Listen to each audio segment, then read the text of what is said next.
Rape हुआ है तो तुरंत हम उस लड़कियों को मैसेज देते कि तुमने इस रास्ते पे गया या तुमने ऐसे कपड़ा पहना है। सपोज मेरा बहू यहाँ पे आया है तो मैं उसके लिए कुछ अलग से ट्रीट करूंगी, लेकिन मेरा सेम टाइम पे मेरे बेटी किसी के घर पे गए हैं तो हम उसके लिए अलग सोचेंगे ना। बहुत सारे फैमिलीज में चाइल्ड अब्यूज होता है, नॉट कि सिर्फ कमाटीपुरा में या नॉट कि सिर्फ सेक्स वर्कर के प्लेस में, हम नॉर्मल फैमिली में भी चाइल्ड अब्यूज होता है। नमस्ते, आप को फाउंडर हो क्रांति के। आपके पास ये आइडिया कहाँ से आया, मतलब हम उन लड़कियों के लिए कुछ करें जिनके बारे में समाज सोचता नहीं है।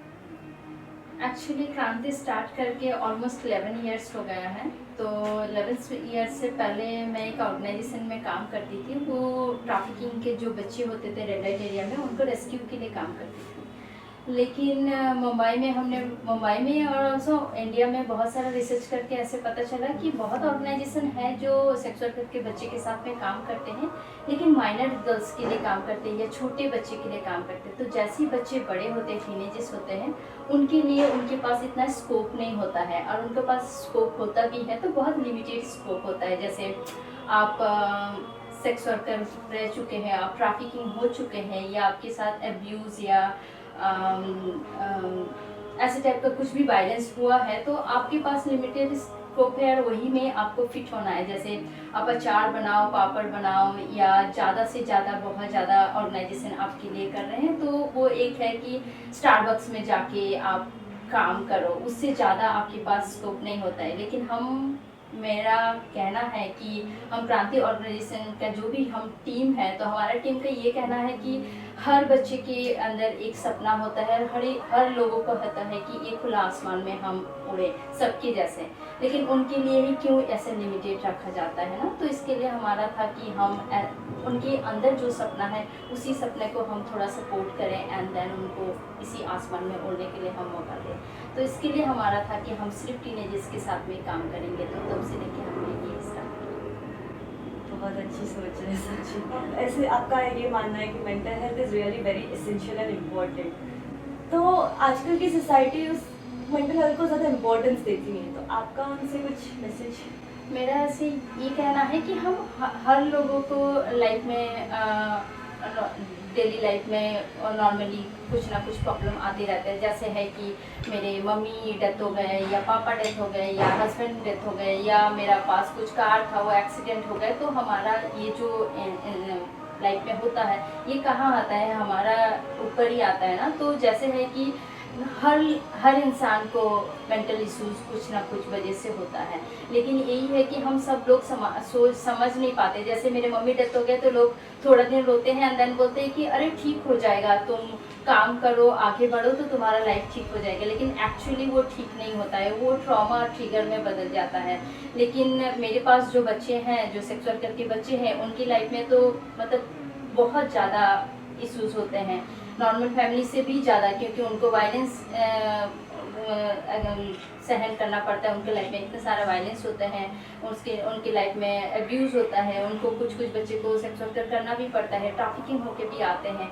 तो ऐसे हमारा है कि किसी भी इंसान को लाइफ में जब उनके पास इतना बैगेज है, एंड देन हम जाके किसी का स्कूल में बुक्स पेन पेंसिल दे देते हैं, अच्छे से गाड़ी दे देते हैं, अच्छे से उनके लाइफ पार्टनर भी बना देंगे, लेकिन तो पर भी उस इंसान बैगेज जब तक उसका हील नहीं होगा तब तक वो आगे नहीं बढ़ सकते। तो इसके लिए क्रांति में हम बहुत बिलीव करते हैं कि counselling and inner healing therapy जब तक उनकी लाइफ में नहीं आएगा तब तक वो आगे नहीं बढ़ सकते। तो हमारे ये हम बहुत मानते हैं, एंड हम समाज को ये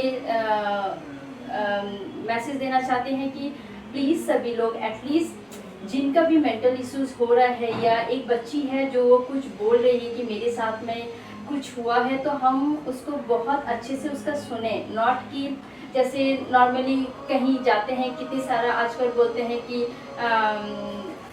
गैंग रेप हुआ है, तो तुरंत हम उस लड़कियों को मैसेज देते हैं कि तुमने इस रास्ते पे गया, या तुमने ऐसे कपड़ा पहना है, या तुमने रात को इस तरह गए बोल के तुम्हारे साथ हुआ।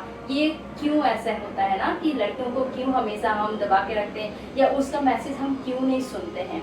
बहुत सारे फैमिलीज में चाइल्ड अब्यूज़ होता है, नॉट कि सिर्फ कमाटीपुरा में या नॉट कि सिर्फ सेक्स वर्कर के प्लेस में, हम नॉर्मल फैमिली में भी चाइल्ड अब्यूज़ होता है, बट हमेशा हम उस बच्चे को कभी नहीं सुनते हैं यार। वो बच्चे इतना पेन में रहते हैं कि जो फैमिलीज़ को, मम्मी को, पापा को, किसी को बोल नहीं पाते क्योंकि उसको गलत बोलेंगे या तुम्हारा गलती था ऐसे बोलेंगे।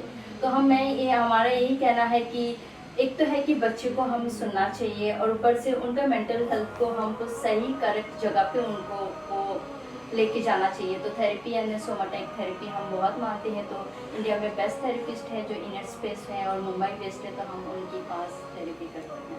अभी आपने कहा कि यहाँ पे लड़कियों के साथ गैंग रेप्स वगैरह होती है, फिर भी लड़कियों को कभी कभी बोला जाता है कि तुम ये रास्ते से क्यों गई, जैसे आपने कहा।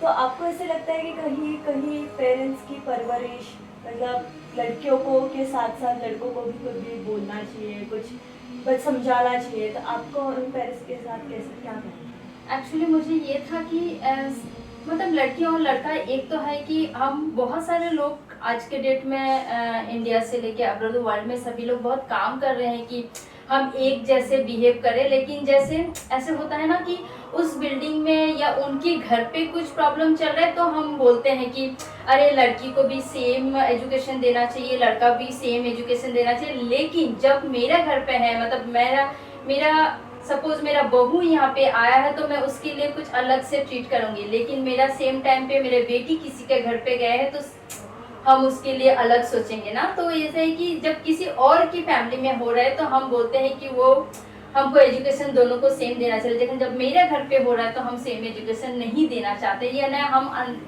हम नहीं देखे टाइप का फील करते हैं। तो मेरा ये मैसेज है कि हम सब लोग बचपन से लेके, मतलब बचपन से ही बच्चे को, लड़के और लड़का को मतलब सेम ट्रीट करें, सेम सिखाए कि ऐसे नहीं कि लड़की इस तरह से गया बोल के उसके साथ में ऐसे हुआ है। बहुत सारे बॉयज़ को भी चाइल्ड अब्यूज़ होता है, बहुत सारे बच्चे को। तो सेम पेन तो दोनों को होता है ना। जब लड़की के साथ में अब्यूज़ हो रहा है तो लड़के के साथ में, लड़के के साथ में तो और भी है कि तुम रो नहीं सकते हो, तुम किसी को बोल नहीं सकते हो। कितनी सारा हमारा है जो गे फ्रेंड है, उनकी लाइफ में भी सेम प्रॉब्लम है। तो मैं ये चाहती हूँ कि सभी लोग मतलब दोनों को सेम जैसे एजुकेट करें। What will be the one thing that you want to change about society? हाँ, मेरा हिसाब से ऐसा है कि देखिए चेंज तो हर दिन हम एक छोटे छोटे चीज़ चेंज करते हैं और हमको ऐसा है कि हर मोमेंट पे हमें ऐसे फील होता है कि चेंज करना चाहिए। तो मेरा ऐसा है कि सबको एक जैसे देखना चाहिए। जैसे नॉर्मली कोई बच्चे के लिए हम जैसे सोचते हैं सेक्स वर्कर के बच्चे के लिए या स्ट्रीट में जो भी बच्चे हैं उनके बारे में भी सब लोग सेम देखें एंड देन सेम रिस्पेक्ट के साथ में। जैसे है कि एक लेडी है जो वो किसी का घर में काम करती है एंड देन उसके लिए रिस्पेक्ट है कि वो आके समाज में बोलती है कि मैं घर काम करके आ रही हूँ, लेकिन सेम जगह पे एक सेक्स वर्कर है, वो भी अपनी बच्चे को एजुकेटेड और खाना पीना जो भी हो डेली लाइफ के लिए वो सेक्स वर्कर कर रही है, लेकिन वो किसी को बोल नहीं पाती है। तो मेरा ये समाज का ये मैसेज है कि प्लीज़ सब लोग हर काम रिस्पेक्ट करें। जो घर काम कर रही है उनके लिए भी सेम रिस्पेक्ट होना चाहिए उस औरत के लिए, एंड जो सेक्स वर्कर कर रही है उनके लिए भी सेम रिस्पेक्ट होना चाहिए। तो मेरा You're doing this, it's a great power. You require a great power, but with great power you have a great responsibility too. So what will you use this power to as a contribution to the society? Actually मुझे ऐसे था कि समाज में मतलब सबके पास, not कि सिर्फ मेरे पास पावर है या मैं कुछ चेंज कर सकता हूँ, हर इंसान चेंज कर सकते हैं ना। जैसे मैंने पहले भी बोला है कि इस सोसाइटी में हर बच्चे, जैसे बच्चे का उनकी है कि जो वो कुछ तो आगे बढ़े लाइफ के लिए, तो सेक्स वर्कर के बच्चे की भी सेम है, उनके पास भी सपना होता है। तो हम पूरा समाज मिल के सबके लिए सेम सोचें एंड देन आगे बढ़ें।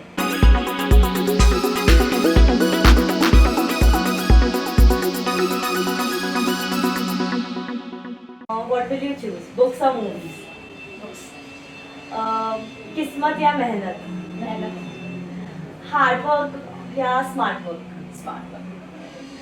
सुपर पावर या विल पावर? Will power. आपके लिए क्या मैटर करता है, लुक्स या पर्सनालिटी? पर्सनल। आपको कौन सी लाइफ पसंद है, सोशल मीडिया की पहली वाली लाइफ या सोशल मीडिया की बाद वाली लाइफ? पहले वाले। आपका कोई message?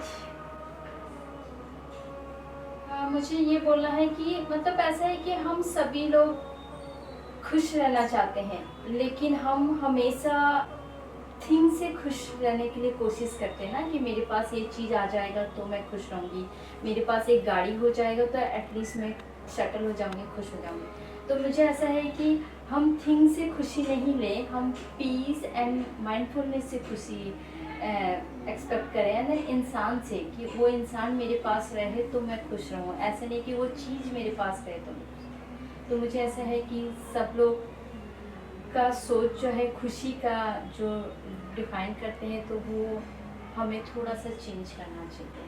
Thank you so much ma'am, Thank you. आपने बहुत इंपॉर्टेंट मैसेज दिया कि मेंटल हेल्थ पे फोकस करो, it's very important. Thank you so much ma'am. Thank you.